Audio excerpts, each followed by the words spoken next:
ঢেকে দিয়েছিল। মাঝামাঝিতে কিছু, কিছু ফাঁকা রাখছিল।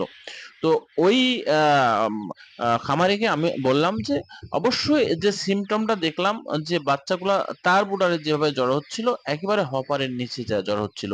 বাচ্চাগুলা কিন্তু সুস্থ সবল আমি দেখেছি। তো সঙ্গে, সঙ্গে তাকে অন্য কিছু না বলে তাকে বললাম তাপ বাড়াতে হবে। অর্থাৎ এই বাচ্চার তাপ কন্ট্রোল কম হচ্ছে। হয় বাল্ব বাড়ায় দিতে হবে অথবা উপরে ঢেকে দিতে হবে। যে ছিদ্রগুলো আছে ঢেকে দিতে হবে। তো যাই হোক আমি আ এই ২ টা খামারিকে এই অ অ মাম আ বলে তাদেরকে বললাম। তো আমি আপনাদের কাছে এটা তুলে ধরলাম যে যারা নতুন খামারি আছেন তারাও কিন্তু আসলে ব্রুডার ম্যানেজমেন্টটা ব্রুডার কন্ট্রোলারটা আপনাকে এমনভাবে করা দরকার, করতে হবে।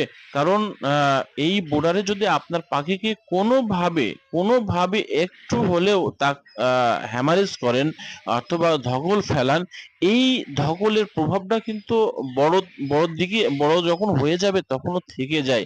যখন একটা বাচ্চা নিউমোনিয়া, সালমোনিয়া, আ সালমোনেলা, তারপরে আপনার ঠান্ডা বলেন, আমাশা বলেন, মা নানান ধরনের যেসব রোগ আছে, রানীক্ষেত বলেন, এই বাচ্চা অবস্থায় যদি থেকে যায়